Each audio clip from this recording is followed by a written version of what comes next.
Vamos lá.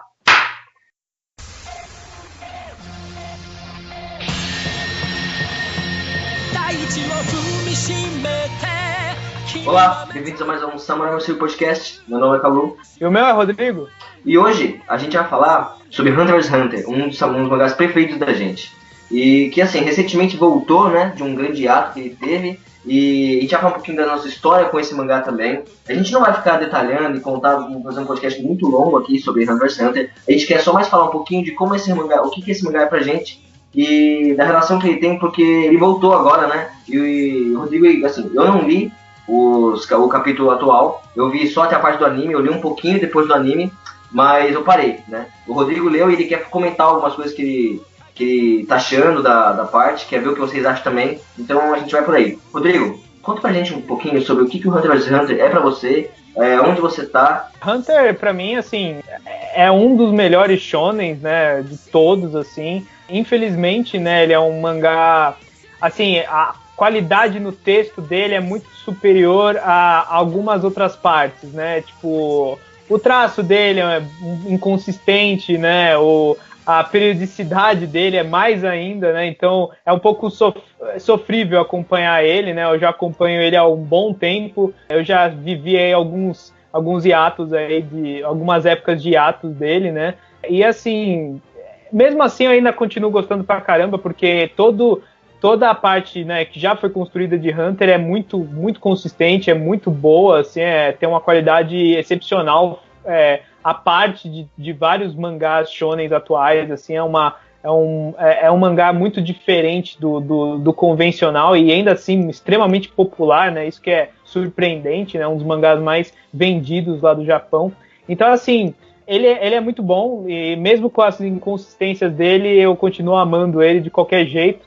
Bom, assim, ele voltou, né, recentemente com um capítulo aí, né, com 2 capítulos, na verdade, né, teve um capítulo da semana passada, o 361, e agora o capítulo 362, e a gente tá nesse momento, né, que assim, teve aquele momento final daquele arco da eleição do presidente da Associação Hunter, né, depois daquilo, teve aqueles capítulos que eu tinha certeza que o mangá ia terminar ali, né? Quando o Gon finalmente encontra o pai e tudo mais. Mas dali, o Togashi simplesmente falou, então, né? Tem mais um mundo inteiro pela frente. E aí, tipo, a cabeça explodiu e o mangá continuou como se, né? Ainda faltam 1000 volumes, né? Como se quase um One Piece, né? Tipo, falta mais. A gente tá nos 30% da série, sabe? Tipo, ainda tem muito mais pela frente. E aí aquilo foi assim, né? Pegou de surpresa e aí continuou, né? Teve a parte lá da apresentação do Bionetero, teve toda aquela construção do continente das trevas, né? E da ida para lá, né? Por aquele imperador lá, o Ruei, eu acho que é o nome. E aí agora a gente tá meio que num arco num arco dentro de um arco, né? Tipo, numa parte um pouco fechada, a gente ainda não chegou, né, no continente das trevas, mas a gente tá chegando lá, né? E tá numa guerra, né? Num conflito dentro do navio, né? Que foi uma coisa meio assim, do nada também, né? Tipo, os caras começarem a ter basicamente uma sucessão, né? Uma guerra da sucessão ali de quem vai ser o próximo rei, né? Do país lá, do imperador lá, desse imperador que está indo pro novo continente. E ali, e agora a gente está estabelecendo várias regras para essa guerra, né, que está acontecendo dentro desse navio. E é um negócio super complexo, né? Tipo, esses últimos 2 capítulos foram, assim, extremamente densos, né? O capítulo anterior, o 361, que a gente viu o Curapaika enfrentando um guarda, né? Um dos guardas lá que estava meio que possuído por uma das criaturas de Nen. Aquela parte eu achei um pouco assim... Às vezes Hunter ele acaba ficando over, assim, em termos de explicação, né? Ele começa a ter um overthinking ali gigantesco de explicações e às vezes é um pouco desnecessário na minha opinião. O capítulo ele se arrasta um pouco, né? E eu achei o capítulo anterior um pouco arrastado, que foi basicamente o Curapaika, tipo, tentando entender como funcionava a lógica das criaturas NEM, e, né, ele mostrou algumas novas habilidades com a corrente dele, né? Teve uma lá que meio que rastreia e tudo mais, rastreia o ambiente, umas coisas meio doidas, assim, mas foi interessante, mas eu achei arrastado o capítulo, tipo, foram 25 páginas para ele concluir uma coisa meio simples, na minha opinião, de que, tipo, tem criaturas NEM e tá todo mundo meio fudido aí, sabe? Tá todo mundo meio que vai ser perseguido por elas a partir de agora.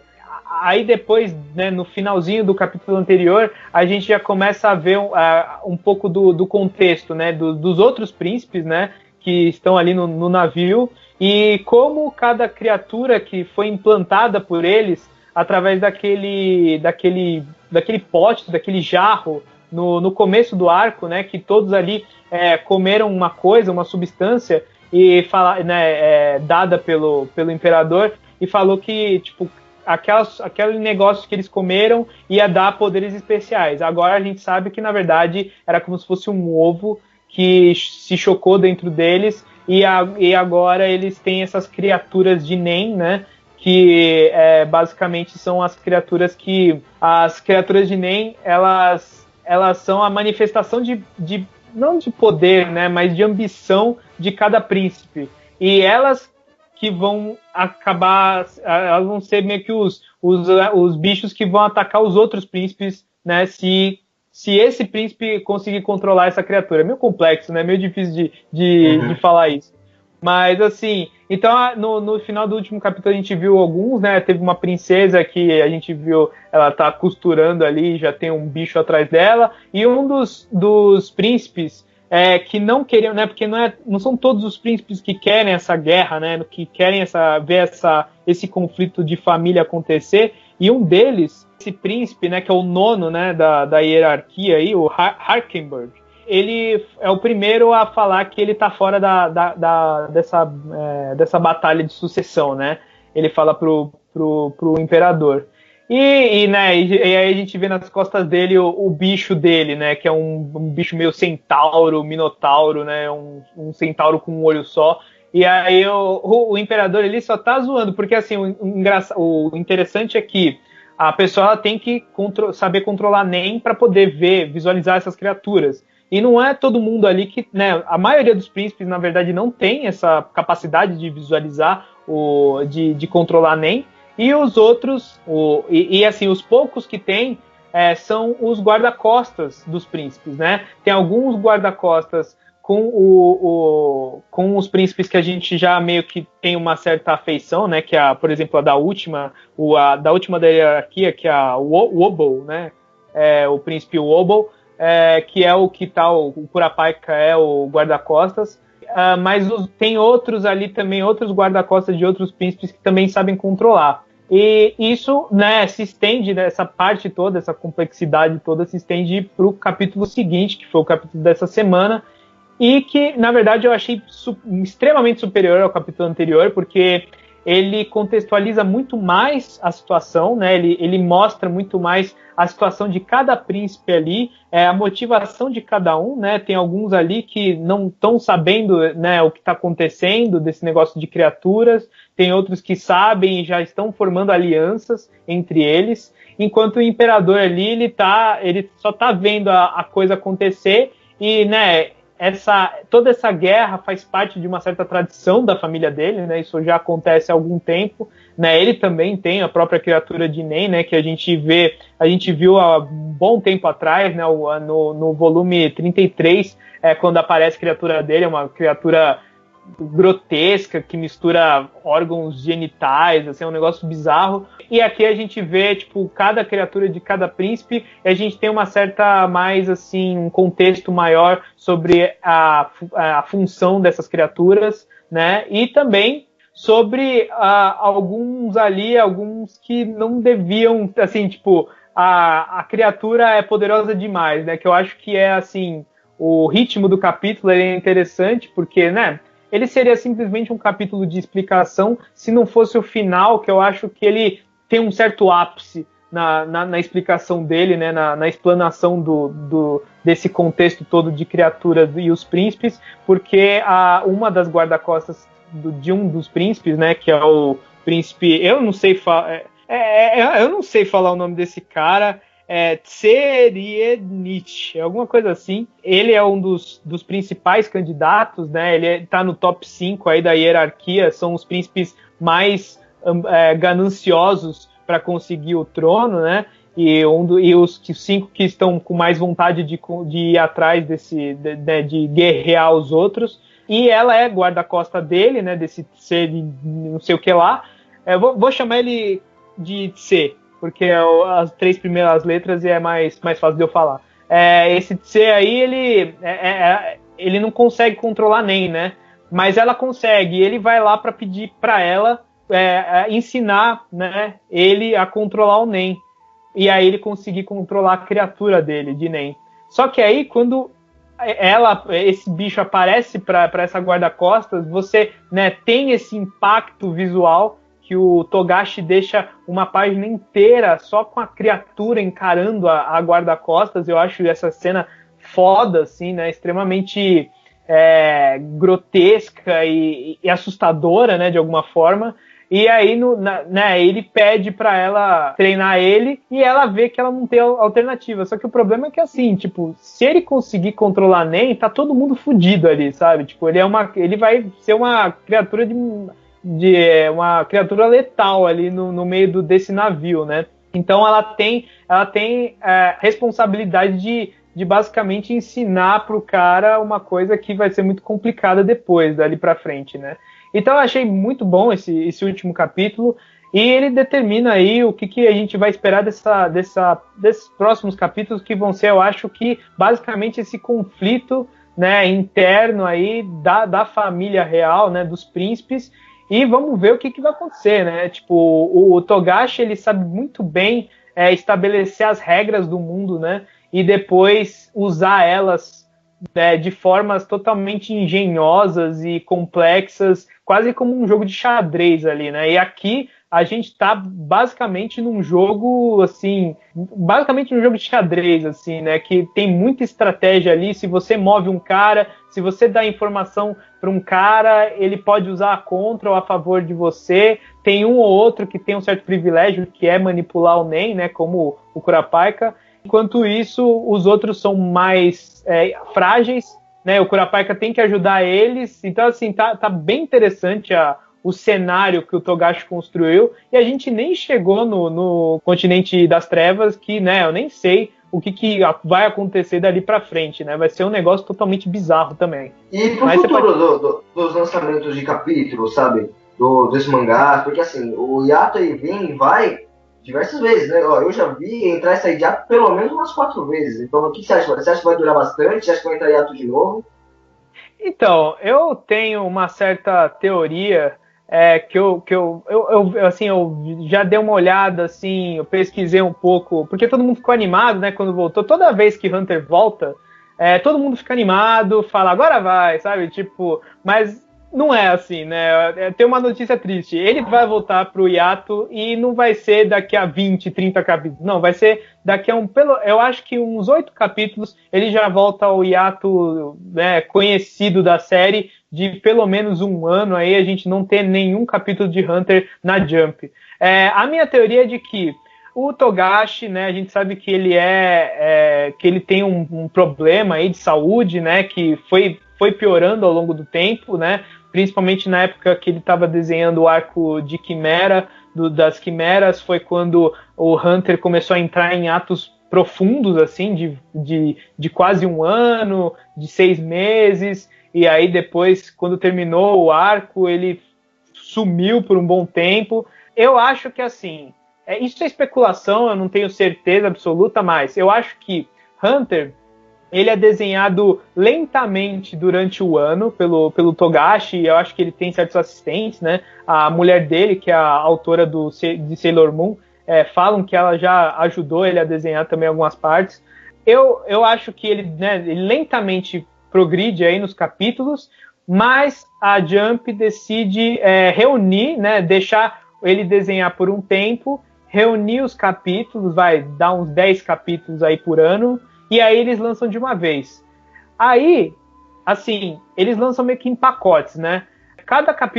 Cada volume de Hunter tem 10 capítulos. E ao contrário de outros mangás, que nem One Piece, que assim, a quantidade de páginas por volume varia muito. Se você vê um volume de One Piece, às vezes ele termina na página 200, aí tem um outro volume que termina na página 210, outro 214, sabe? Tipo, ele é bem variado.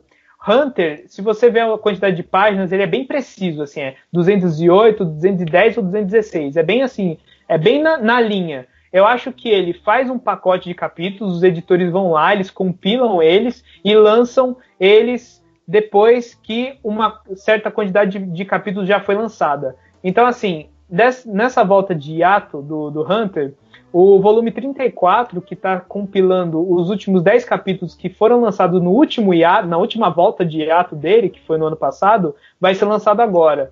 Então eu suponho que eles vão lançar 10 capítulos, que seriam o próximo volume, o 35, e que no ano que vem, quando ele voltar com mais 10 capítulos, esses capítulos que a gente está lendo agora vão ser compilados em um volume que vai ser o 35, entendeu?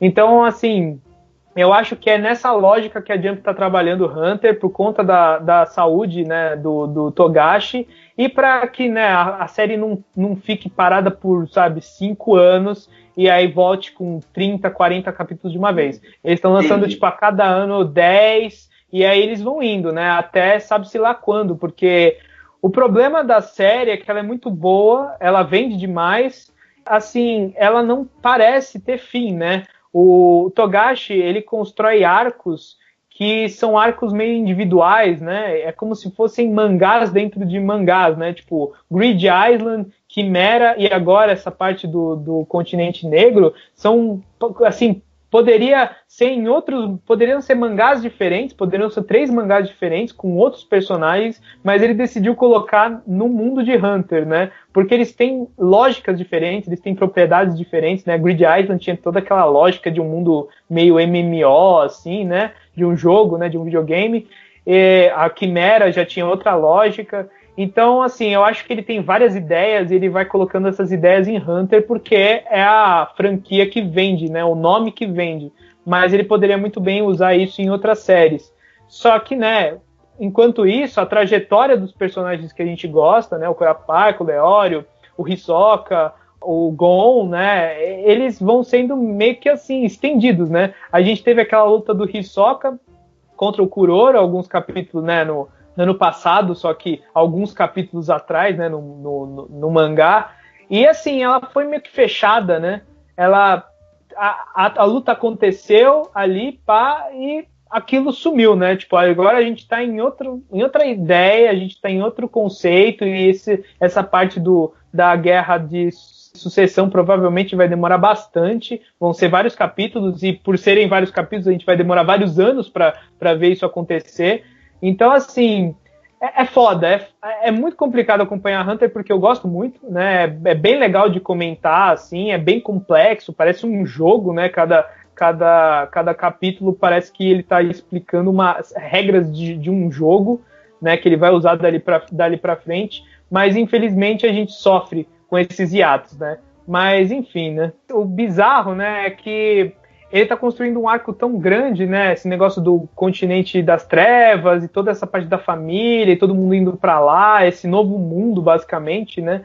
Essa nova dimensão que ele está construindo para Hunter, que seria muito bizarro, assim, seria curioso se ele fizesse a mesma coisa que ele fez com a série anterior dele, que foi o Yu Hakusho, e ele simplesmente acabar no auge, sabe? Porque o Yu Hakusho, ele tem um final muito abrupto, né?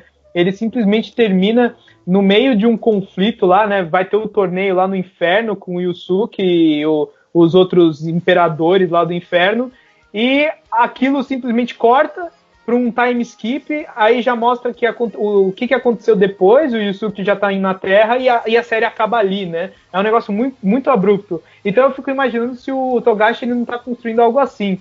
Tipo, a série vai terminar nessa guerra de sucessão e eles nem vão chegar no Continente das Trevas. A gente nem vai poder ver o Continente das Trevas porque é algo que vai ficar aí pra imaginação, sabe? Ele vai simplesmente terminar Hunter desse jeito, sabe? Tipo, seria uma trollada gigantesca, mas eu não duvidaria que ele poderia fazer alguma coisa assim. Se não for nisso, ele pode fazer algo dali pra frente, sabe? Tipo, deixar umas pontas soltas pesadas, assim, para as pessoas imaginarem o que aconteceu, né? Mas enfim. Então acho que é isso aí, né? O Rodrigo queria mostrar para vocês um pouco da opinião. Eu tinha gostado da teoria dele de lançamento de volume com 10 capítulos, depois, né? Que já ia entrar em ato sempre, meio que anual. E vocês gostaram, né? Da resenha do Rodrigo? Comenta aí com a gente. Se vocês tiverem alguma outra teoria que ganha nessa do Rodrigo, por favor, fala pra gente. E é isso aí. Então, falou. Falou!